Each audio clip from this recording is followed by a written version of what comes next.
Hindi ko naman pinangarap maging mayaman. Hindi ko rin inambisyon na sumikat o sundan ang yapak ng mga magulang ko.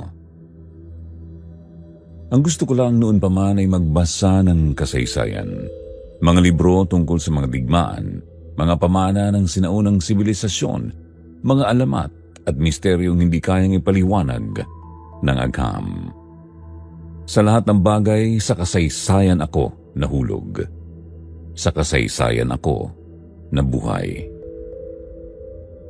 Ako nga pala si Ryan, isang history teacher at nangyari itong aking ilalahad noong third-year student pa lang ako sa kursong AB History sa isang universidad sa Bulacan, mga taong 2011. Isang kurso na para sa akin ay parabang iilang tao lang ang tunay na nakakaintindi. At sa kasamaang palad, hindi kasama sa mga yon ang sarili kong mga magulang.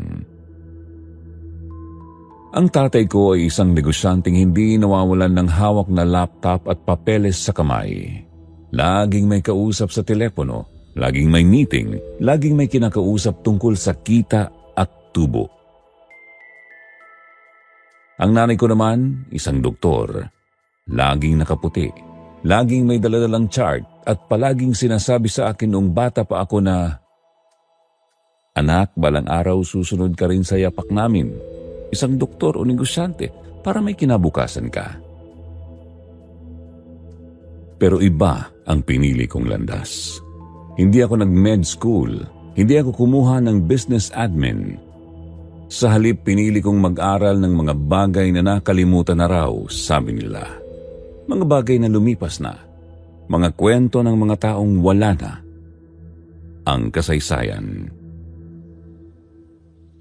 Natatandaan ko pa unang araw ng kolehiyo ko, tahimik lang akong naglalakad sa campus, bitbit ang luma kong backpack na may sirang zipper. Gamit ko pa rin ang lumang sapatos na binigay pa sa akin ng pinsan ko. Walang kotse, walang allowance mula sa magulang. Ako lang, sarili ko lang. Dahil hindi suportado ng tatay at nanay ko ang kursong kinuha ko, napilitan akong bumukod. Umupa ako ng maliit na kwarto sa likod ng isang karinderya at nagsimulang magtrabaho bilang part-time cashier sa isang convenience store. Tuwing gabi ang pasok ko at umuwi akong pagod para mag-aral pa ng lecture kinabukasan. Minsan, halos hindi na ako natutulog.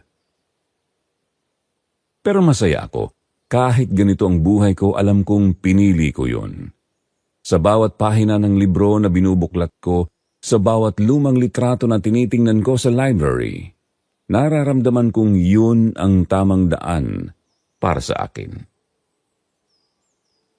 Sa klase namin sa Local Philippine History, doon ko unang nakilala si Bella. Si Bella ay isa sa mga top student. Tahimik, laging may daladalang notebook na mukhang bago pa. Masipag siya, masigasig at hindi tulad ko, galing siya sa pamilyang suportado siya sa lahat ng ginagawa niya. May sarili siyang sasakyan, laptop at kung ano-ano pang gamit na wala ako. Pero hindi siya mayabang. Sa katunayan, isa siya sa iilang taong nakausap ko ng matagal sa klase. Pareho kaming mahilig sa mga old houses, mga abandonadong lungsod, mga sinumpang kasulatan at mga kwento ng mga nawawalang tao. Minsan na kaming nagkabanggaan sa library habang pareho kaming naghahanap ng parehong libro tungkol sa World War II bunkers sa Pilipinas. Doon kami nagsimulang mag-usap. Isang araw, biglang nag-announce ang professor namin na magkakaroon daw kami ng final research project. Isang malalimang pag-aaral na dapat magpakita hindi lang ng kasaysayan, kundi ng analysis, impact sa community, relevance at mga tinig na hindi pa naririnig. Research partner daw ang magiging format at sa kabila ng dami ng estudyante sa klase sa hindi ko inaasahang pagkakataon, tinawag ng professor ang mga pangalan naming dalawa. Ryan and Bella, kayo ang magkakapartner para sa final research. Hindi ko alam kung matutuwa ba ako o kakabahan. Masipag si Bella, oo, pero may kutob akong hindi magiging ordinaryo ang magiging takbo ng research na yon dahil sa kanyang mga salitang binitawan matapos ang klase. Ryan, gusto mo ba ng something unique para sa research natin? Ngumiti siya ng kakaiba, sabay kuha ng isang lumang folder mula sa bag niya. Binuksan niya yon sa harapan ko, mga newspaper clipping, mga blurry na litrato, mga testimonya at isang salitang agad kong nakita sa pinaka-ibabaw. Ghost research. Hindi ko akalaing sa dami ng pwedeng research topic na pwedeng gawin tungkol sa kasaysayan ng Pilipinas, mapupunta kami ni Bella sa isang bagay na hindi ko akalaing papatulan ko. Noong araw na inassign kami bilang research partners, nag-aya agad si Bella na magkita sa library para mag-brainstorm. Hindi na ako tumanggi. Gusto ko ring mauna sa paghanap ng topic para hindi na mahirapan sa mga susunod na linggo. Nagkita kami sa likod ng library, doon sa malapit sa archives section. Paborito ko rin yung parting yon kasi tahimik at kadalasang walang tao. Bitbit ni Bella ang usual niyang folder na mukhang may pinaghahandaan. Naupo kami sa isang mahabang mesa, sabay inilatag niya ang mga dalang papel. Ryan, sabi niya habang binubuklat ang isang lumang pahayagan. Gusto mo ba ng something na hindi pa nagagawa ng iba? Yung unique talaga? Napatango na lang ako. Hindi pa man niya binubuo ang ideya, nararamdaman ko ng may kakaiba sa tinutumbok niya. Iniisip ko kasi, patuloy niya, bakit hindi tayo gumawa ng ghost research project? Napatingin ako sa kanya. Akala ko nagbibiro lang siya, kaya nagtanong ako. Ghost? As in multo? Tumango siya. Seryoso ang mukha. Oo, pero hindi lang basta multo. Dapat may historical value. Gusto ko yung may lalim, may kasaysayan, hindi lang takutan. Tahimik akong napaisip. Sa una, parang kalokohan. Pero habang tumatagal ang ideya sa isip ko, napagtanto kong may saysay nga. Kasaysayan ng mga lugar na may kwento ng kababalaghan. Yung tahimik pero may madilim na nakaraan. Bahagi pa rin yun ng kasaysayan, hindi po ba? At sa dami ng haunted places sa Pilipinas, siguradong marami kaming pagpipilian. Hindi ko alam kung bakit pero napapayag ako agad. Siguro kasi gusto ko ring subukang lumihis sa usual. Gusto kong patunayan sa sarili ko na kaya ko ring gumawa ng isang kakaibang research, kahit pa may halong takot. Simula noon, halos gabi-gabi kaming nagkikita ni Bella para magbasa at maghanap ng mga lugar. Minsan sa library, minsan sa bahay niya kapag day off ko sa trabaho. Naglista kami ng mga lumang ospital, abandonadong paaralan, simbahan at mga bahay na pinaniniwalaang may ligaw na kaluluwa. Pero lahat ng yun tila ba pamilyar na. May mga gumawa na ng project, may mga vlog na at may documentary pa sa TV. Hanggang isang araw, habang nagbabrowse si Bella ng mga artikulo sa isang local history website, napahinto siya sa isang entry. Napatingin siya sa akin. Ryan, tingnan mo to. Lumapit ako at doon ko unang nabasa ang pangalang yon. Bahay na Pula sa San Ildefonso, Bulacan. Hindi ko alam kung bakit pero bigla akong kinilabutan sa pangalan pa lang. Ayon sa mga artikulong nabasa namin, Sir Jupiter, ang Bahay na Pula ay isang lumang mansyon na itinayo noong 1920s. Isa ito sa ma-iconic na bahay sa Bulacan dahil sa kakaibang arkitektura nito. Napapaligiran ng mga matataas na puno, may malalaking bintana at syempre, kulay pula ang labas. Pero higit sa lahat, kilala ito sa kasaysayan nito noong panahon ng Hapon. Ayon sa ilang testigo at historians, noong panahon ng Japanese occupation, ginawa raw headquarters ng mga sundalong Hapon ang Bahay na Pula. At doon, sa mismong bahay na yun, maraming kababaihang Pilipina ang dinampot, ikinulong at ginawang comfort women. Biglang naging mabigat ang pakiramdam ko habang binabasa ang mga testimonya. May ilan pang ang lola na nagkwento ng mga nangyari sa kanila sa bahay na yun. May luhang bumagsak sa pahina ng pahayagan habang ini-interview sila. Hindi lang ito ghost story. Isa itong trahedya. Isa itong sugat sa kasaysayan ng mga Pilipina. Napalunok ako. Bella, ito na yun. Sabi ko. Wala nang mas unique pa rito at higit sa lahat may kwento itong kailangan ulitin, kailangan pang malaman sa kasalukuyan. Tumango siya at pareho kaming natahimik habang pinagmamasdan ng larawan ng bahay sa lumang dyaryo. Nagsimula na kaming mag-research tungkol sa lokasyon, kasaysayan at mga patotoo ng mga tao tungkol sa bahay na pula. Kumuha kami ng mga articles mula sa National Archives, local government units at pati mga blog posts ng mga urban explorers. Iba-iba ang sinasabi ng mga tao. May nagsasabing may naririnig silang iyak ng babae mula sa ikalawang palapag. May nagkwento na minsan daw may nakita silang multo ng babaeng may duguang saya. May estudyanteng nag-overnight daw sa malapit at kinabukasan hindi na raw makapagsalita. May pari pa raw na tinawag para i-bless ang lugar. Pero hindi natuloy dahil nahimatay raw siya sa mismong gate pa lamang. Mas lalo akong kinabahan, pero mas lalo akong na-curious. Isang gabi habang nag-uusap kami ni Bella, pareho kaming napatingin sa isa't isa. Hindi na namin kailangang sabihin, pareho naming alam ang ibig sabihin ng katahimikan. Kailangan naming puntahan ang bahay na pula. Hindi sapat ang research sa papel. Kailangan naming makita, maranasan, madama ang kung ano man ang mayroon sa lugar na yon. Field research, sabi ni Bella.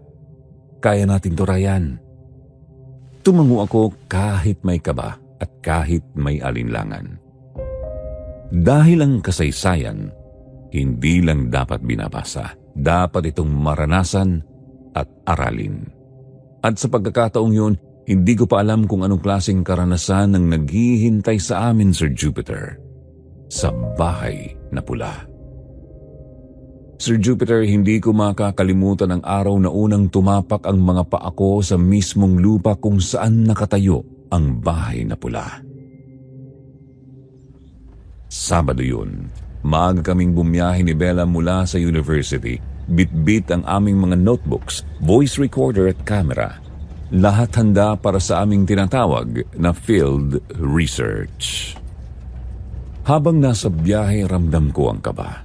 Hindi lang dahil sa nature ng lugar na pupuntahan namin, kundi dahil sa bigat ng kwento ng bahay na yun.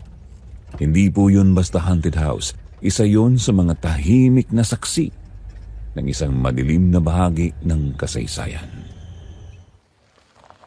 Pagkarating namin sa San Ildefonso, Bulacan, mainit ang araw pero parang may kakaibang lamig na bumalot sa balat ko. Iba ang hangin doon.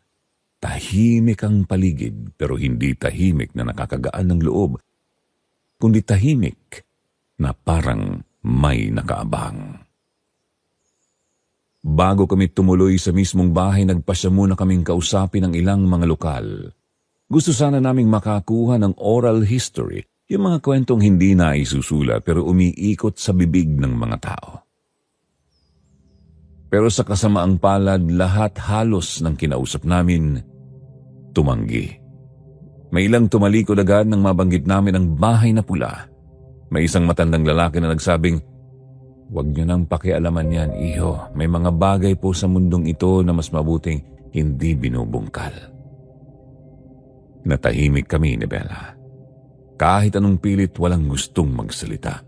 Halos mawalan na kami ng pag-asa nang may isang matandang babae. Nasa paligid ng 70 ang edad, ang lumapit sa amin habang nasa karinderya kami. May dala siyang bayong at mabagal ang lakad. Lumapit siya sa lamesa namin at tinanong kung totoo raw ba ang narinig niya na pupunta kami sa bahay na pula. Tumango kami. May mga multo dyan, aniya. Hindi yung multo na basta-basta lang. Mga multo ng totoong sakit, totoong galit at totoong paghihirap. Doon, ginawang impyerno ang buhay ng mga babaeng kababayan natin at hanggang ngayon, nananatili silang hindi matahimik. Tumigil sa saglit sa muling nagsalita. May mga bata raw hindi na bumalik sa ayos matapos pumasok dyan. May babaeng bigla na lang nawawala pag sumilip ka sa bintana at minsan may naririnig daw na pagsigaw, pagmamakaawa sa kalagitnaan ng gabi. Hindi ko alam kung totoo ang lahat ng sinabi ng matanda, pero isang bagay ang malinaw. May bigat ang lugar at hindi ito basta usap-usapan lang. Nagpasalamat kami sa matanda at ilang oras matapos noon sinimulan na namin ang paglalakad patungo sa mismong bahay. Hindi mo kailangang lumapit para maramdaman ang bigat ng presensya ng bahay na pula, Sir Jupiter. Sa unang sulyap pa lang parang may bumalot na malamig na hangin sa katawan ko. Nakatayo ang bahay na pula sa gilid ng isang luma ng kalsada. Napapalibutan ng mga matataas na punong tila nanonood lang sa mga bisitang darating.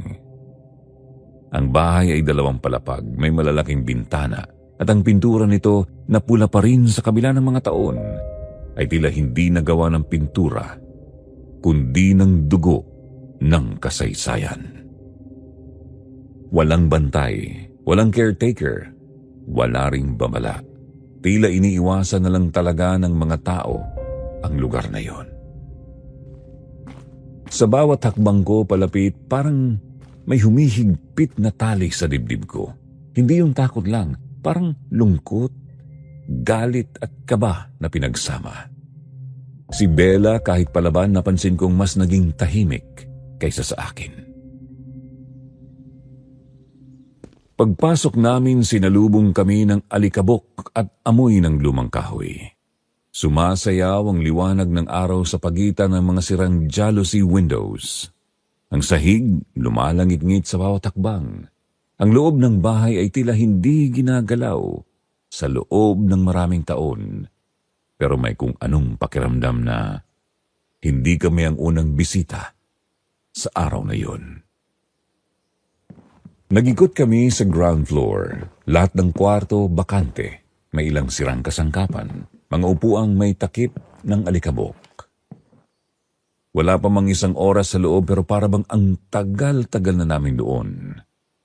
Lumalalim ang pakiramdam ng kabigatan sa aming katawan. Habang iniikot namin ang isang sulok ng bahay, isang maliit na receiving room, nauna akong pumasok. Iniwan ko si Bella sa hallway habang tinitingnan ko ang loob ng kwarto. May mga sirang paso, isang basag na salamin, at isang lumang libro sa sahig. Napayuko ako saglit para tingnan yung libro. Biglang nagsara ang pinto sa likod ko. Wala akong hangin na naramdaman. Wala ring bintana o bukas na pinto na pwedeng pagmulan ng hangin. Lalo akong kinilabutan dahil bago pa man ako makalingon, narinig ko ang mahinang langit-ngit, parang may dahan-dahang naglalakad sa kisame. Hindi agad ako gumalaw, parang nanigas ang katawan ko sa takot. Sinubukan kong buksan ang pinto pero ayaw bumukas. Tumawag ako kay Bella pero hindi niya ako narinig. Pagkatapos ng ilang segundo, kusa ring bumukas ang pinto. Nakahinga ako, pero iba na ang tibok ng puso ko. Sinalubong ako ni Bella sa hallway. Hindi raw siya nakarinig ng kahit anong tunog. Tahimik akong ngumiti at sinabing, okay lang ako. Pero ang totoo, Sir Jupiter, hindi ako okay. Sa mismong araw ng unang hakbang namin sa bahay na pula, alam ko na, hindi kami nag-iisa sa loob ng bahay na yon. Sir Jupiter, kung meron man sigurong leksyon akong natutunan sa karanasang ito, yun ay hindi mo kailangang makakita ng multo para masabing may kababalaghang nangyayari. Minsan sapat na ang paramdam. Yung hindi mo maipaliwanag na biglang takot, lamig sa batok o ang pakiramdam na may nakatingin sa likod mo kahit ikaw lang ang naroon. Nang araw na yon, sa bahay na pula pagkatapos ng insidente sa kwarto kung saan biglang nagsara ang pinto, akala ko tapos na ang kakaibang mga pangyayari. Pero hindi pa pala yun ang simula, kundi pasakali lang sa mas malalim na hiwaga. Nagpatuloy kami ni Bella sa pag-iikot. Inakyat namin ang lumang hagdanan pa second floor. Kumikitid ang hangin habang paakyat kami at sa bawat apak sa kahoy ay may langit-ngit na tila ba nagpapahiwatig ang buong bahay. Sa unang tingin para wala naman talagang kakaiba. Walang lumilipad na gamit, walang biglang sisigaw. Wala ring mga mukha na sumisilip sa bintana gaya ng mga eksena sa pelikula. Pero habang tumatagal napansin ko ang mga maliliit na detalye. Mga maliliit na bagay na hindi mo agad mapapansin. Pero kapag pinagsama-sama mo, saka mo mararamdaman na may mali. Unang beses akong nakaramdam ng hindi maipaliwanag nang pumasok kami sa isa sa mga silid sa itaas. Ang kwartong yun ay parang ginawang opisina noon. May mga lumang lamesa, kabinet at sirang gamit na nilulumot na. Hindi ko alam kung dahil sa kalumaan o dahil sa presensya ng kung ano. Pero pagpasok ko, isang malamig na hangin ang dumampi sa likod ng batok ko. Pero wala namang bintana roon. Lahat ng bintana ay sarado at wala rin doong kuryente. Hindi ko muna pinansin at sabi ko noon, baka nga guni-guni ko lang. Pero sa tabi ko, si Bella, tila hindi naaapektuhan. Mas lalo pa nga siyang naging excited, lalo na nang i-playback namin ang unang ilang minuto ng audio recording namin. Naka-record kasi kami ng ambient sound sa bawat silid bilang bahagi ng documentation. Wala kaming inaasahan na maririnig pero gusto lang namin ng authenticity para bang bahagi na ng pagiging estudyante namin na gusto lahat may ebidensya. Pero habang pinakikinggan namin ang track na in-record namin sa silid kung saan ako nilamig, biglang natigilan si Bella. "Wait!" sabi niya habang pinapakinggan naming pareho. Tumigil ako, tiningnan ko ang waveform sa phone screen niya. Sa bandang 2 minutes and 37 seconds sa recording may maririnig na mahina pero malinaw na boses ng babae. Mahina lang yun pero parang bulong na paulit-ulit. Hindi ko agad naintindihan pero nang iloop namin ang parting yun, unti-unting lumilinaw. "Tulungan mo ako." 3 beses, sunod-sunod, mahina, parang nanghihina ang nagsasalita at parang umiiyak. Napatingin ako kay Bella at nagtayuan ang balahibo ko sa katawan. Hindi siya natakot, sa totoo lang mas lalo pa siyang naging determinado. "Ano kaya to? EVP?" tanong niya habang agad nag-google ng mga tungkol sa electronic voice phenomenon. Ako naman hindi ko alam kung matatawa o matatakot ako. Sa isip ko, estudyante lang kami. Research lang to. Hindi namin sadya ang ganitong klaseng ebidensya. Sa mga sumunod na oras, mas naging matalas ang mga pandama ko. Habang naglalakad kami sa hallway ng second floor, napapansin ko na parang may aninong dumadaan sa gilid ng paningin ko. Yung tipong akala mo may dumaan sa peripheral vision mo, pero paglingon mo, wala naman. Sa isa pang silid, bigla akong napahinto dahil may mahinang yabag sa sahig, bagay na imposible dahil kami lang ni Bella ang nandoon. Sapat lang ang liwanag na nanggagaling sa cellphone namin pero sapat din para mas lalong makita kung may ibang gumagalaw. At wala akong nakita. Pero sa tenga ko, malinaw kong naririnig na may naglalakad bukod sa amin ni Bella. Si Bella naman mas lalo pang lumalalim ang interes. May mga pagkakataon para tinatawag pa niya ang kung sino man daw ang nasa paligid. "Kung nandito kayo, magpakita kayo," sabi niya habang nakarecord pa ang phone niya. Gusto ko na sanang pagalitan siya. Gusto ko sanang sabing wag ganun. Pero pinigilan ko ang aking sarili. Baka sabihin niyang duwag ako. Baka isipin niyang hindi ako committed sa project namin. Pero sa totoo lang, Sir Jupiter, hindi na lang kaba ang nararamdaman ko. May lungkot at may bighati. Parang hindi lang multo ang humihingi ng tulong.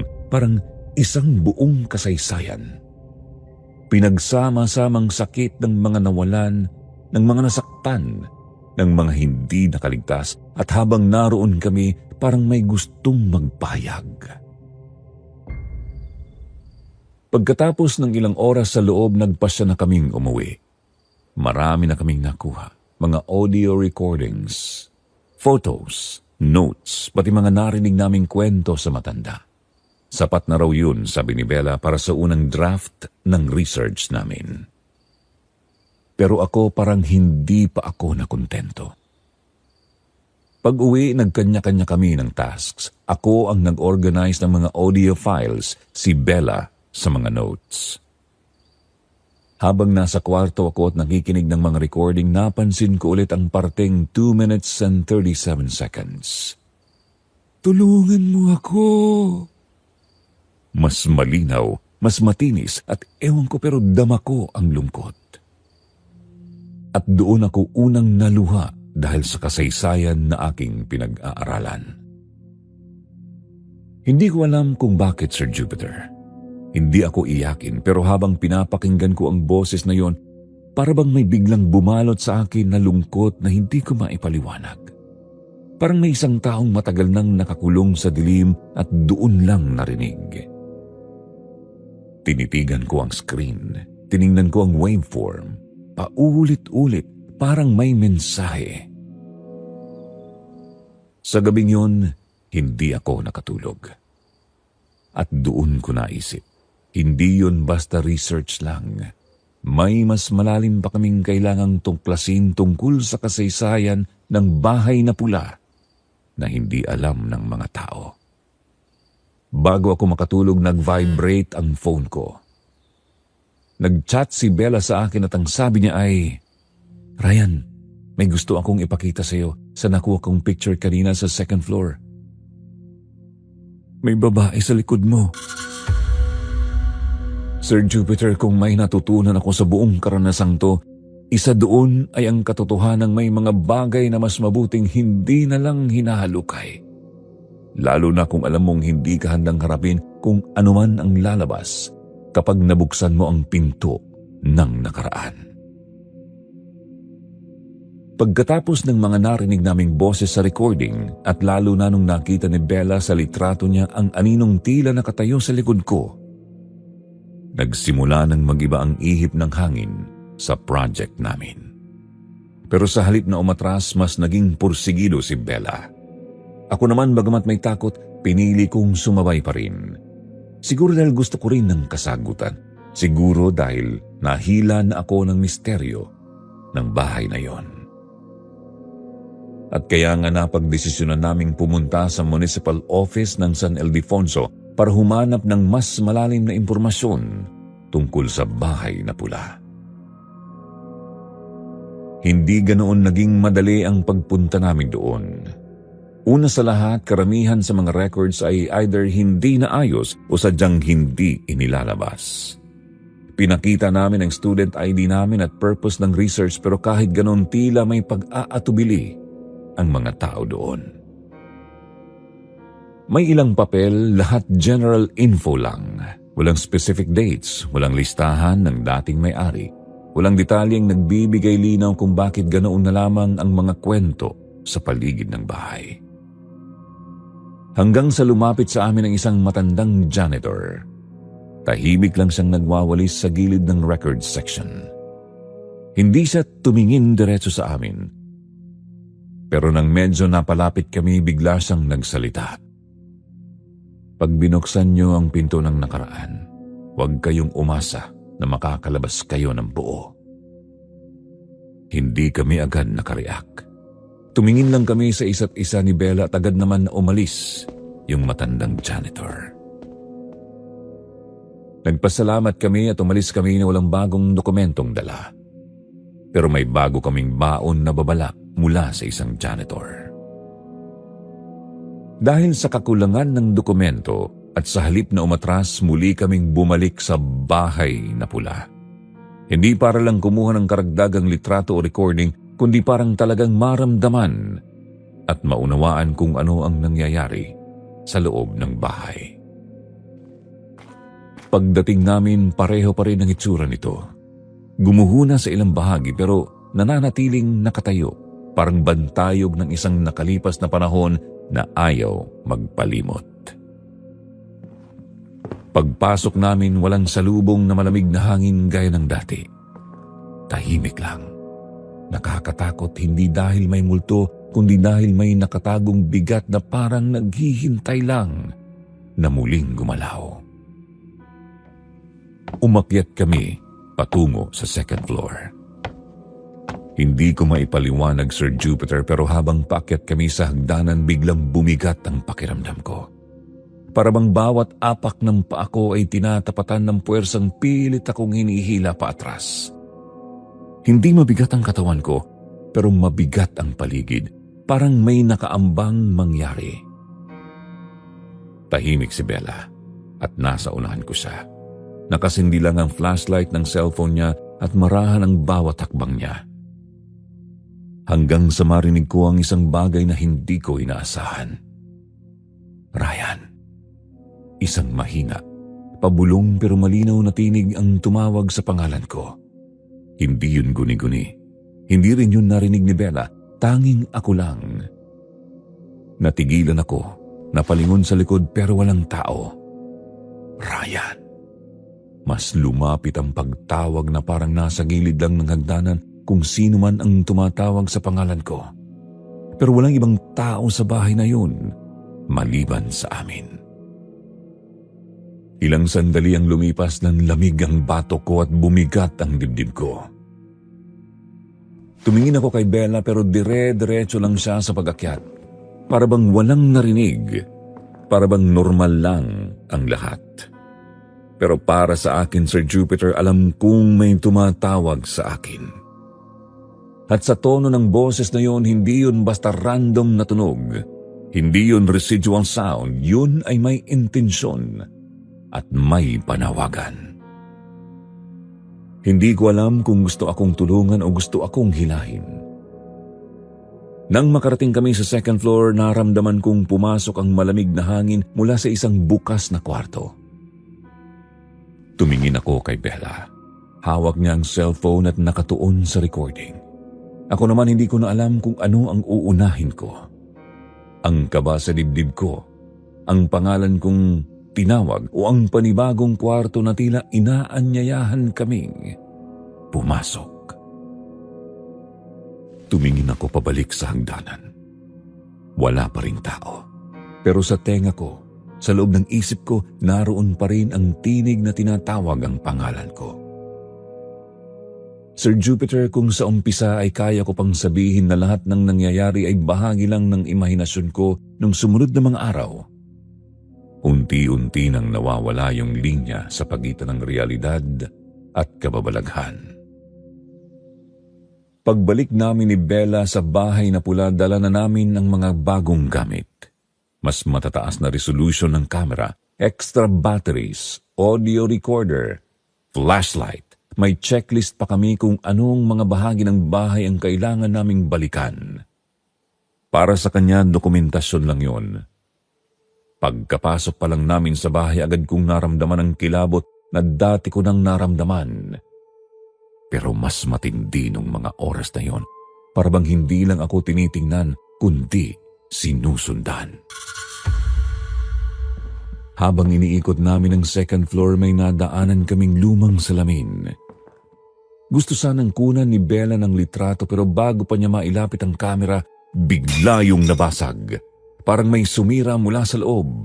Walang hangin, walang kahit anong gumalaw pero wasak ang salamin. Ang mga piraso'y kumalat sa kahoy na sahig. Pareho kaming natigilan. Hindi nagsalita si Bella. Tiningnan lang niya ako saglit saka itinuloy ang paglalakad. Sa totoo lang, para siyang mas lalo pang na-excite. Ako naman, unti-unting nababalot ng kaba. Sa hallway, habang sinusundan ko siya at nagbabaka sakaling wala na kaming maranasan pa, napansin kong may anino sa gilid ng kamera habang sinusuri niya ang mga kuha namin. Pinag-aralan naming mabuti ang video at doon kitang-kita ang isang babaeng puti ang suot dumaan sa hallway. Walang mukha pero malinaw ang figura niya, parang mula sa ibang panahon. Hindi na yon haka-haka at alam ko noon na hindi na yon imahinasyon.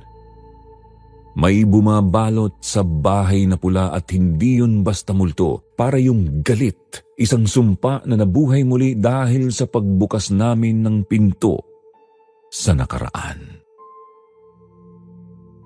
Dahil sa sunod-sunod na mga kaganapan, nagbasya muna akong umuwi sa bahay namin para makapagpahinga, makaiwas kahit paano. Pero Sir Jupiter, kahit pag-uwi ko, hindi naging madali. Sa totoo lang, hindi ko alam kung saan ako makakahanap ng kapayapaan. Hindi ko rin sinabi agad sa mga magulang ko ang lahat ng nangyari. Ang sabi ko lang, kailangan kong magpahinga. Pero nakita agad nila na may mabigat akong dinadala. Mabigat ang mga mata ko, laging puyat, mabigat ang kilos ko, para bang may pasan akong hindi ko maibaba. At gaya ng inaasahan ko, hindi nila kailanman nagustuhan ang kursong kinuha ko. AB History. Para sa kanila, wala raw direksyon, walang kinabukasan, at nang makita nilang apektado na ako, mas lalo lang nilang kwestiyon ang lahat ng ginagawa ko. Nararamdaman kong disappointed sila. Para bang sinasabi ng tingin nila na, "Tingnan mo, anong napala mo sa kababasa ng kasaysayan, sa kakahanap ng kwento ng mga nakaraan?" Gusto ko sanang ipaliwanag. Gusto ko sanang sabihin na may halaga ang ginagawa ko. Na ang kasaysayan ay may saysay at may boses ang mga nilimot ng panahon. Pero tila baga sarado ang tenga nila. Para sa kanila, kapag hindi ka doktor o negosyante, wala kang kwenta. Noong gabi ng aking pagbabalik, nagising ako mula sa isang panaginip na hindi ko malilimutan. Isang babae, duguan ng damit, umiiyak. Hindi ko makita ang mukha niya, parang binabalot ng anino. Nasa loob siya ng isang silid na punong-puno ng sigawan. May naririnig akong mga yabag sa sahig, pag-iyak ng mga babae at pagmamakaawa. Binubulong niya sa akin ang hindi ko maintindihan. Paulit-ulit, mabilis at malalim ang tono. Hindi ko alam kung salitang Hapon, Kastila o Tagalog, pero ramdam kong nagmamakaawa siya. At bago ako tuluyang magising, lumapit siya sa akin. Inilapit ang bibig niya sa tenga ko. Pagmulat ng mata ko, basang-basa ako ng pawis at kinilabutan ako. Pagtingin ko sa braso ko, may kalmot. 3 mahahabang guhit, tila mula sa matutulis na kuko. Hindi ako nananaginip lang. At doon ako lalo nanginig dahil wala namang pusa sa bahay at hindi ko yun gawa. Hindi ko alam kung ano. Habang ako ay lumalayo, si Bella naman ay mas lumalalim sa paghahanap ng sagot. Patuloy siyang nag-iimbestiga. Naghahanap ng lumang larawan, kinakausap ang mga lokal. Hindi siya natatakot, parang may hinihintay siyang malaking revelasyon. Pero ako, habang lumalalim siya, ako naman ay nahuhulog sa bangin ng kaba. Parang sinisigaw ng katawan ko na huwag nang bumalik, na kung ano man ang nakita ko, sapat na yun. Hindi ko na lang sinabi kay Bella ang panaginip ko pati ang kalmot. Baka sabihin niya na natatakot lang ako o baka isipin niya na inaayawan ko na ang research project namin. Pero Sir Jupiter, may parte sa akin na nagsasabing hindi lang yun tungkol sa project. May sinusubukang sabihin sa akin ang mga multong yun at sa totoo lang hindi ako sigurado kung handa akong marinig yun. Lumipas ang ilan pang mga gabi. Natulog ako sa sarili kong kama. Siniguradong nakalak ang pinto. Wala akong iniwang bukas na bintana at lahat ng ilaw nakapatay. Pero nang magising ako, nandoon pa rin ang kalmot sa braso ko. Mas malinaw at mas sariwa. At sa may paanan ng kama ko, tila may bahagyang marka ng sapatos na hindi akin. Hindi na ako makapagsinungaling sa sarili ko. Dinala ko na ang sumpa sa bahay. At sa tindi ng takot na naramdaman ko, isa lang ang naisip kong gawin.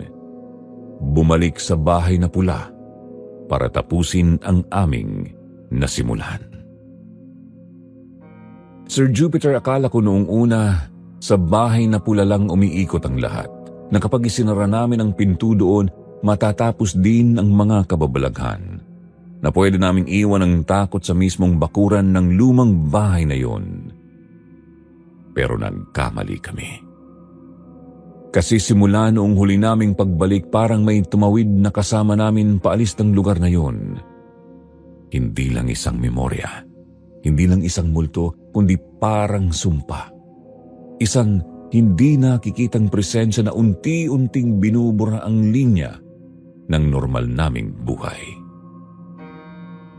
Unang tinamaan si Bella. Noong mga panahong abala na kami sa pagsusulat ng report at reflection paper tungkol sa research, napansin kong pumayat siya. Laging maputla, hindi makakain ng maayos at gabi-gabi raw niyang napapanaginipan ng isang babaeng umiiyak. Duguan ang suot at pilit siyang ginagabayan sa madilim na bahagi ng bahay na pula. Hindi niya sinabi agad sa akin noong una. Ayaw niyang aminin na natatakot na siya, pero nang tumagal hindi na niya maitago. Lalo na nang sumumpong ang lagnat niya at hindi bumababa kahit anong gamot ang inumin niya. Nakita ko siya minsang nakaidlip habang hawak pa rin ang notebook niya. Nilapitan ko siya para gisingin pero nagulat ako. Umiyak siya habang nakapikit at paulit-ulit niyang sinasabi ang, Sorry, hindi ko alam, patawarin mo ako." Hindi na yon simpleng panaginip. Para bang pinupuntahan na siya ng kaluluwa. Hindi sa bahay kundi sa mismong panaginip niya. Sa akin naman nagsimula sa simpleng pasilip. Isang gabi ng shift ko sa trabaho bilang cashier sa convenience store, naglilinis ako ng counter. Madilim na. Mga pasado 12:00 na ng madaling araw. Nang lumingon ako sa glass door ng tindahan, may nakita akong babaeng nakatayo sa gilid ng poste. Puting-puti ang suot niyang bestida. Nakatungo lang siya. Hindi siya gumagalaw. Akala ko pa nung una customer, pero nang buksan ko ang pinto, wala na siya roon. Isang gabi lang yun, Sir Jupiter, pero mula noon palagi ko na siyang nakikita. Sa salamin ng tindahan, sa side mirror ng jeep at sa likod ng mga customer, palaging parang may nakatingin sa akin. Hanggang sa dumating ang isang gabi na nag-brown out sa tindahan habang ako lang mag-isa. At sa dilim may narinig akong boses. Pabulong lang. Hindi pa tapos. Dumampi ang lamig sa bato ko na parang may dumaang malamig na hangin, pero sarado lahat ng bintana at pinto. Sinubukan naming ikwento yon sa iba naming kaklase, pero sa halip na maniwala sila, pinagtawanan lang nila kami. Ang research daw namin ay kwento lang. Ang nararamdaman namin ay epekto ng pagod, stress at puyat. Lalo na si Bella kasi sa kanya daw nagsimula ang ideyang yun. Pero kami, Sir Jupiter, hindi lang stress ang nararamdaman namin. Para sa amin yun ay panghihimasok at pag-aangkin. Para bang may gustong sumama sa bawat pahina ng papel na sinusulat namin. May gustong isama ang sarili niya sa kwento ng kasaysayan. Pero hindi pa siya natatapos at gusto niya kaming gamiting tulay para matapos ito. Noong gabing yon, nagkita kami sa library ni Bella. Dala-dala niya ang kanyang mga notes. Gusto niyang tapusin ang reflection paper habang kaya pa niya. Pero kitang-kita ko sa mukha niya ang pagod, ang lungkot, at ang takot. Tahimik kaming nagtatrabaho. Pero habang sinusulat niya ang huling paragraph, namilog ang mga mata niya. Para bang may nakita siya sa likod ko. Hindi ko pa man na itatanong kung ano ang tinitingnan niya, namutla siya at sumigaw. Tumila po ng ballpen tapos bigla siyang nawalan ng malay. Nagpanik ako at ang iba pang nakakita sa library. Dinala siya agad sa clinic ng university. Habang binubuhat siya, naramdaman kong may dumaan sa pagitan namin, isang malamig na presensya. At habang hawak ko ang bag niya, nakita ko ang notebook na nahulog mula sa mesa. Isang pahina lang ang may sulat. Huwag kang lalayo. Hindi pa tapos. Isama niyo ako. Nagtaka ako dahil hindi yun sulat kamay ni Bella, kaya naman mas lalo akong kinutuban ng masama. Pagka-uwi ko ng gabing yun, hindi ako nakatulog. Hindi ako kumain at hindi ako umuwi sa mismong kwarto ko. Natulog ako sa sala. Bukas ang ilaw, hawak ang cellphone, pero kahit anong gawin ko sa kisame ng bahay, parang may aninong gumagapang. At sa huling oras ng madaling araw habang nakapikit ako, may bumulong sa tenga ko. Tapos ka na. Ako naman. Sir Jupiter, matapos ang lahat ng naranasan namin ni Bella, hindi ko na rin talaga alam kung bakit ko pa piniling bumalik sa bahay na pula. Siguro gusto ko lang ng sagot. Siguro gusto kong malaman kung may katapusan ba ang lahat ng yon. Kaya kahit mag-isa lang ako, binalikan ko ang bahay. Naglakad ako mula kanto hanggang sa mismong bakuran. Wala akong dalang gamit kundi ang recorder at cellphone ko. Tahimik ang paligid. Mas tahimik kaysa sa dati. Wala akong naabutang tao sa labas, kahit man lang naglalako ng kung anong paninda. Parang ang lugar ay tinakpan ng isang manipis pero mabigat na ulap. Paglapit ko sa pinto, ramdam kong nanginginig ang kamay ko habang hinihila ang lumang bakal na hawakan ng pinto. Pagpasok ko sa loob, walang hangin pero malamig. Yung tipo ng lamig na hindi galing sa panahon kundi parang presensya. Hindi ako nagtagal sa ground floor. Diretso ako sa second floor. Doon sa lugar kung saan dati naming narinig ang tawag sa pangalan ko. Sa bawat yapak ko sa lumang kahoy may tunog na langit-ngit. Parang may sumusunod sa akin. Ilang ulit akong lumingon sa likod pero wala naman akong makita. Pagkarating ko sa dulo ng hallway, tumigil ako sa harap ng kwarto kung saan narinig namin dati ang boses. Mahinahon kong binuksan ang pinto. Una, wala akong nakita. Pero habang unti-unting nasanay ang mata ko sa dilim, nakita ko ang dalawang babae sa dulo ng silid. Nakatayo lang sila. Hindi sila gumagalaw at hindi sila kumikibo. Kapwa sila nakasuot ng makalumang bestida. Isang puti, isang kulay itim. At ang isa sa kanila mahaba ang buhok at may hawak na tila manika. At ang isa naman ay may dugo ang laylayan ng damit. Hindi ko malaman kung totoo ba silang tao o iba na. Dahan-dahan silang lumapit sa akin. Hindi naglalakad kundi dumudulas sa sahig na parabang dumadaan lang sa hangin. Habang palapit sila, mas lumilinaw ang mukha nila. Sir Jupiter, hindi ko maipaliwanag ang itsura. Hindi sila mukhang galit pero hindi rin sila mukhang payapa. Wala sa ayos ang mga mata nila at may mga pasa at galos sa balat. Hanggang sa marinig ko ang isang malamig na tinig, sabay nilang sinabi, Nakakulong kami rito. Isama mo kami. Parang pinako ang mga paa ko sa kinatatayuan ko. Hindi ako makagalaw. Gusto ko sanang tumakbo pero hindi kaya ng katawan ko. Umiikot ang paningin ko, bumibilis ang tibok ng puso ko. Bigla na lang nagbukas ang bintana. Malakas ang pagaspas ng kurtina kahit walang hangin at nang muling magsalita ang mga babae, mas malapit na sila sa akin. Hindi kami makaalis. Kailangan ka namin. Sa puntong yun, para akong mawawalan ng hininga. Nagsisigaw na ako sa isip ko. Pinipilit kong igalaw ang mga paa ko at sa wakas nakalakad ako paatras hanggang sa tuluyan akong nakatakbo palabas ng kwarto.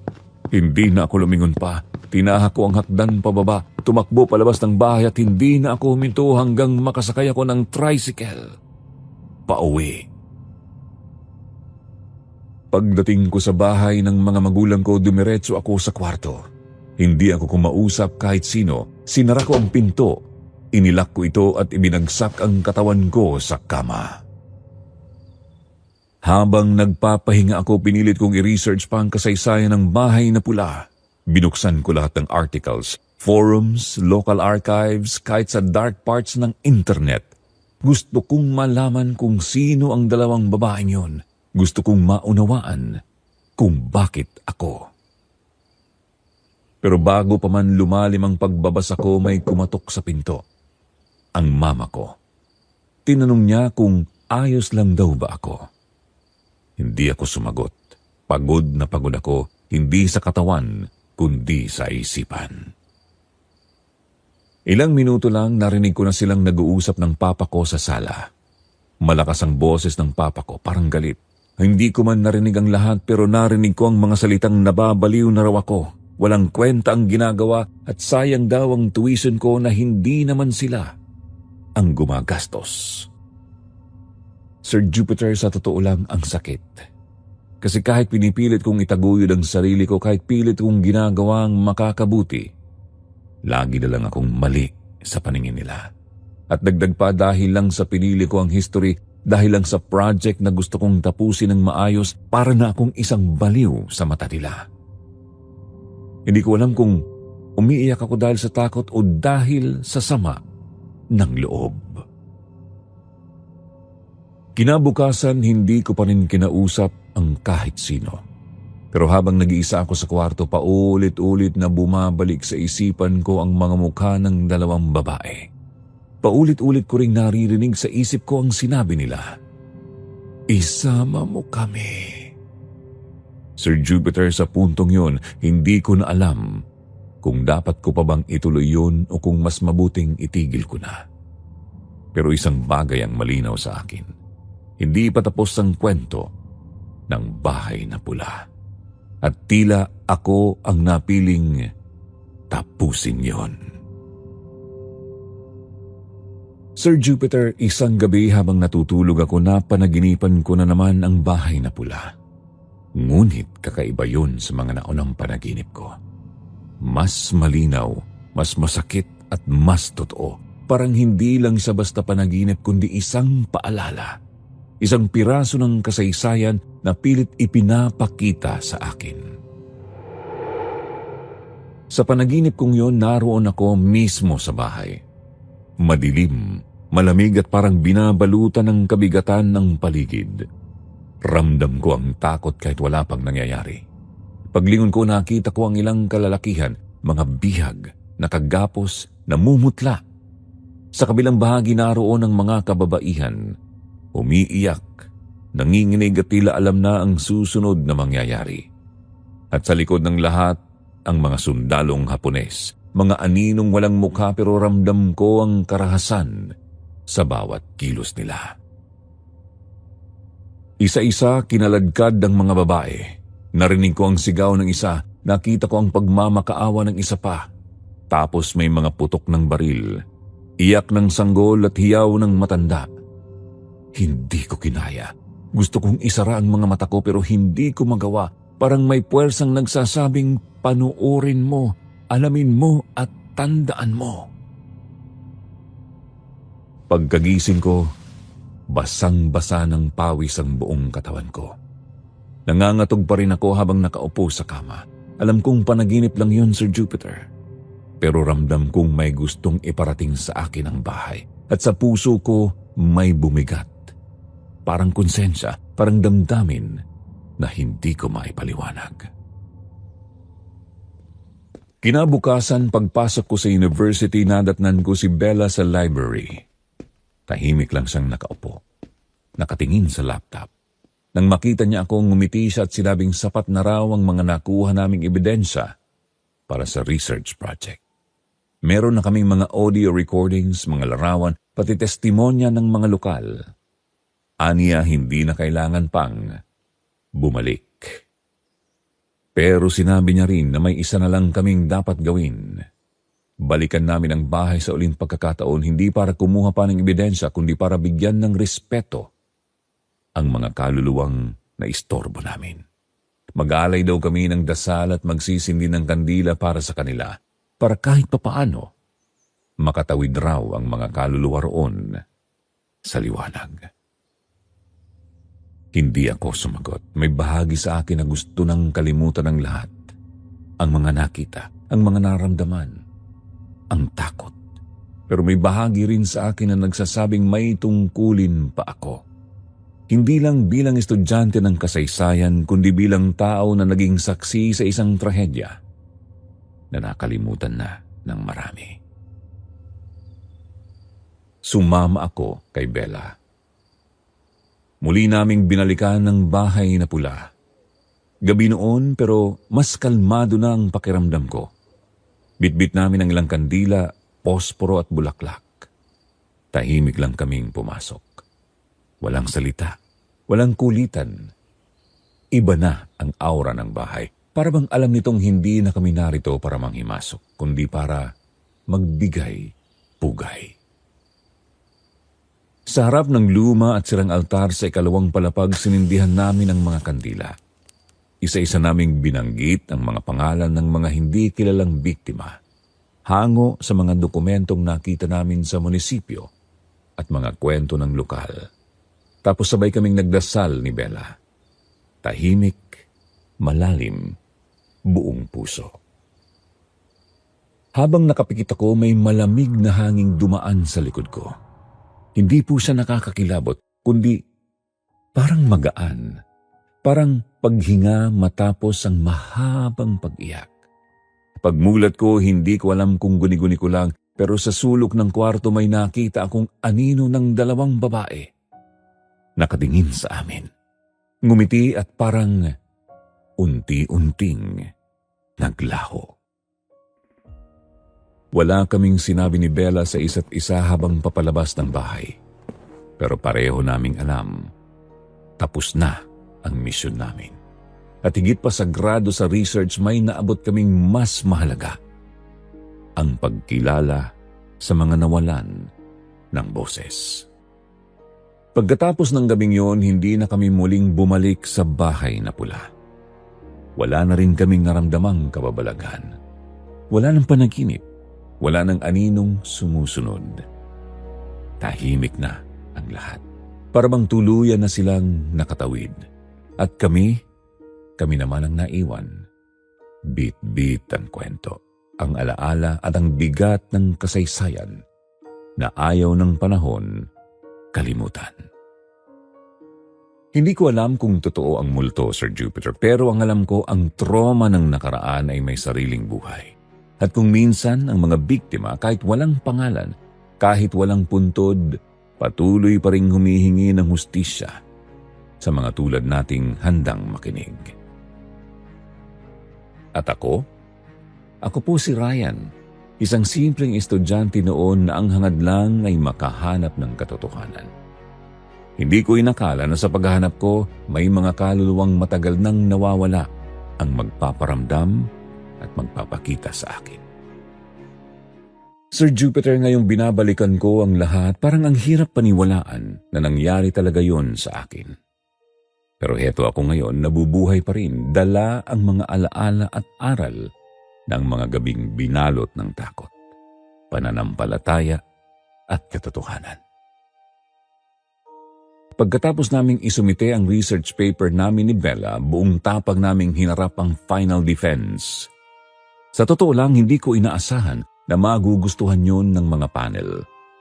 Pero kahit papaano, umaasa pa rin akong may makakakita ng halaga ng ginawa namin. Kumpleto ang aming report. Transcriptions, photos, journal entries at mismong audio evidence.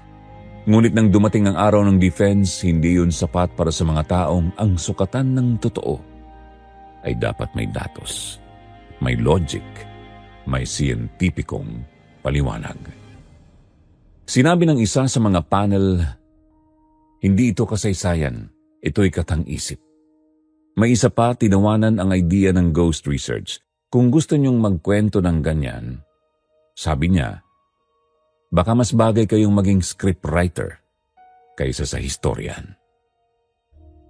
Tahimik lang ako noon. Tinanggap ko ang lahat kasi alam kong kahit buksan ko pa ang lahat ng sugat, hindi nila mararamdaman ang lalim ng bangungot na pinagdaanan ko. Hindi nila naranasan ang lamig ng hanging humahaplos sa batok habang walang nakikitang kahit sino. Hindi nila nakita ang luha ng mga kaluluwang hindi matahimik. Sabi nga ni Bella bago siya umalis ng bansa para sa scholarship niya, tayo lang ang nakakaalam ng totoo. Tayo lang ang piniling makakita. Pagkatapos ng graduation, tuluyan nang nagpaalam sa akin si Bella. Wala na akong balita sa kanya pero minsan naiisip ko pa rin siya. Ang tapang niya, ang kagustuhan niyang hanapin ang katotohanan at ang lakas ng loob niyang harapin ang kababalaghan bilang bahagi rin ng kasaysayan. Ako naman nanatili sa Pilipinas. Hindi ko kayang iwan ang lugar kung saan ko naramdaman ang pinakamatinding takot, ang pinakamatinding pagtanggap. Naging guro ako sa isang public high school. Nagtuturo ako ng kasaysayan. Sa bawat discussion ko ng Philippine Revolution, ng martial law o kahit ng mga bayani ng ating bayan na halos kakaunti lang ang may alam, palagi kong isinasama ang kwento ng Bahay na Pula. Hindi bilang horror story, kundi bilang paalala na may mga bahagi ng kasaysayan na hindi na isusulat sa papel. Na may mga sugat ang bansa natin, ang komunidad natin, ang kasaysayan natin na hindi gumagaling dahil pinipili natin silang hindi pansinin. Pero Sir Jupiter, ang pinakamahalaga kong kwento ay hindi lang ang Bahay na Pula. Ang mas mabigat para sa akin ay ang matagal kong paglalaban para sa sarili kong pagkatao. Matapos ang lahat, unti-unti ring nagbago ang mga magulang ko. Nung una kong ikwento sa kanila ang buong karanasan ko, ang panaginip ko sa Bahay na Pula, ang mga tinig, ang mga kaluluwa, ang mensahe, siyempre, hindi sila agad naniwala, lalo na si Papa. Ang sabi niya baka raw epekto lang ng puyat at stress. Si Mama naman bilang isang doktor, ang iniisip agad ay ang mental health ko. Pero habang lumilipas ang panahon, nakita nila ang pagbabago sa akin. Hindi na ako si dating Ryan na masunurin lang. Nagkaroon ako ng lakas ng loob. Natuto akong ipaglaban ang paniniwala ko. At sa kabila ng pangungutya ng iba, hindi ko kailanman itinago ang karanasan ko. Isang gabi habang kumakain kami, bigla akong tinanong ni Papa, "Totoo ba talaga lahat ng yun, anak?" Tahimik lang ako. Tumingin ako sa kanila at simpleng sagot lang ang binitawan ko. Totoo po para sa akin at sapat na yon. Hindi ko inaasahang ilalapag ni Papa ang kutsara niya at yuyuko. Si Mama pinisil lang ang kamay ko. Simula noon, hindi na nila kinutsa ang kursong pinili ko. Hindi man sila naging full-on supportive agad pero natanggap nila. Tinanggap nila ako at para sa akin isa yon sa pinakamalaking himala sa buhay ko. Hindi ang multo, kundi ang unti-unting pagtanggap ng mga magulang ko sa anak nilang hindi nila maintindihan noon. Ngayon, isa akong guro, isang anak at isang saksi sa kasaysayang hindi na isusulat.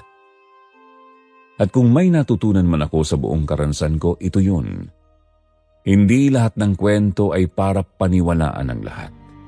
Pero may mga kwento na kailangang ibahagi para sa mga kaluluwang hindi na kayang magsalita. At kung ang kaluluwa ko mismo ang kabayaran sa kwentong yun, handa akong ialay. Kaya sa lahat ng nakikinig ngayon, ako po si Ryan. Estudyante noon at guro na ngayon. At isang saksi sa kasaysayang ginuhit hindi ng tinta kundi ng dugo, luha at bulong ng mga nilimot.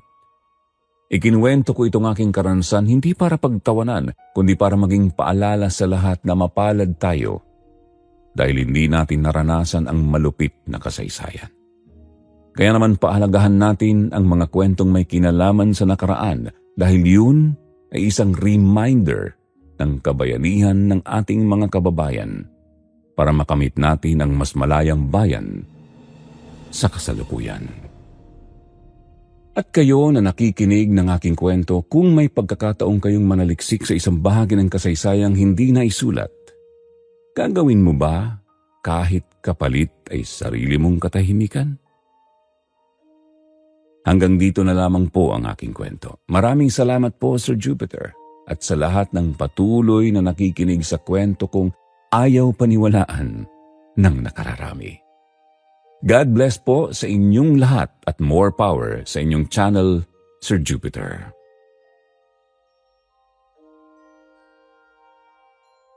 Magandang araw, Ryan, at ganun din sa lahat ng ating mga tagapakinig dito sa ating channel. Nang binabasa ko ang iyong liham, Ryan, pakiramdam ko'y hindi lang ito isa sa pangkaraniwang kwento ng kababalaghan o katatakutan. Hindi lang ito isa sa mga karaniwang kwento ng multo o ng kakaibang karanasan sa isang haunted house o haunted place. Sa totoo lang, mas malalim ang iyong kwento sapagkat hindi lang ito tungkol sa bahay na pula. Hindi lang ito tungkol sa dalawang babae na nagpakita sa iyo. Hindi lang ito tungkol sa panaginip ng dahas ni yurak na dangal o kaluluwang humihingi ng hustisya. Ang kwento mo, Ryan, ay kwento rin ng isang anak, isang iskolar, isang guro at higit sa lahat, isang tao na naghahanap ng boses sa mundong madalas hindi nakikinig. Ryan, bata ka pa lang, pinili mo ng lakarin ang landas na hindi popular. Pinili mong suungin ang kurso ng kasaysayan, hindi dahil gusto mong sumikat, hindi dahil gusto mong kumita ng malaki, kundi dahil may tinig na tinatawag ka, tinig ng mga nakaraan, tinig ng mga hindi naririnig, at higit sa lahat tinig ng sarili mong paniniwala. Mahirap yan, anak. Mahirap ang tumindig sa gitna ng paniniwala ng maraming tao, lalo na kung ang mga hindi sumasang-ayon sa iyo ay mismong mga magulang mo. Hindi ka nila sinaktan pisikal pero ramdam ko sa bawat hindi pagsang-ayon, sa bawat mata nilang hindi masaya para sa iyo, sa bawat balikat na umiwas sa tuwing binabanggit mo ang salitang history. Ramdam ko ang bigat niyan sa dibdib mo. Pero nanindigan at naniwala ka pa rin. At sa paglalakbay mo kasama si Bella, sinubukan niyong sumuong sa mas malalim pang bahagi ng kasaysayan. Ang kasaysayang hindi na isusulat o pinaniniwalaan ng karamihan na madalas pa nga'y hindi iniintindi. Ang kasaysayang kathang-isip lamang para sa iba. Ang kasaysayang may amoy ng amag, may halimuyak ng dugo, may hininga ng takot, ang kasaysayan ng mga inabuso. Marami siyempre ang tatawa sa ganitong pananaliksik at iisipin na gawa-gawa niyo lamang. Sa inyong defense, marami ang hindi naniwala at napintasan pa. Tinawag na katang-isip, sinabi pang fantasy. Hindi niyo naramdaman ang hustisya mula sa akademya pero Ryan, alam mo sa sarili mo at alam din ni Bella na ang mga multong yun, ang mga tinig na yun, ang mga paramdam na yun, totoo. Totoo sila sa inyo dahil kayo mismo ang tumapak doon at nakasaksi. Kayo mismo ang sinundan. Kayo mismo ang nagdala ng ilaw sa dilim ng kasaysayang yon. At dahil sa ginawa ninyo, kahit papaano tila nakalaya ang mga nilalang na matagal nang nakakulong sa loob ng bahay na pula. Hindi mo kailangang mapaniwala ang lahat. Hindi mo kailangang ipakita sa buong mundo ang video, ang litrato o ang audio recording para lang patunayan na totoo ang mga naranasan mo. Sapagkat minsan, ang tunay na ebidensya ng kababalaghan ay ang pagbabago sa loob natin. Nag-iba ka, Ryan. Hindi ka na lang basta estudyante, isa ka ng tagapagdala ng kwento. Isa kang guro. Isa kang tinig o boses para sa mga nawalan ng pagkakataong magsalita. At higit sa lahat, isa kang anak na natutong magpatawad sa mga magulang na hindi agad nakaunawa. Ang karanasan mo, patuloy mong ibahagi sa nakararami para sa hinaharap, hindi makalimutan ang ganiyang kasaysayan. At tingnan mo sa huli, natanggap ka rin ng iyong pamilya. Yun ang tagumpay na hindi kayang ibigay ng academic grade, ng medalya o ng publication. Yung pagtanggap ng mga taong mahalaga sa iyo. Kahit huli man, isa na itong biyayang hindi mabibili ng kahit sinong mayaman. Alam mo, habang pinapakinggan kita, Ryan, naalala ko ang isang lumang kasabihan sa kasaysayan. Ang hindi lumingon sa pinanggalingan, hindi makakarating sa paroroonan. Pero sa kaso mo, Ryan, lumingon ka, hindi lang sa pinanggalingan mo, kundi pati sa pinanggalingan ng iba. Ng mga kaluluwang nawala, ng mga istoryang nilibing at sinadyang kalimutan. At dahil doon, nakarating ka sa lugar na hindi basta paroroonan. Isang lugar na may malalim na pangunawa. Isang lugar kung saan alam mo na ang kasaysayan ay hindi lang petsa, hindi lang pangalan, hindi lang lugar. Ang kasaysayan minsan ay multo rin. Kailangan mong kilalanin, pakinggan at bigyang katahimikan. At ngayon naman para sa ating mga tagapakinig, hindi po lahat ng kwento ng kasaysayan para lang po basahin. Kailangan natin itong pag-aralan at alamin ang natatagong kwento sa likod ng mga kababalaghan. Hindi lahat ng bahay na luma ay dapat katakutan.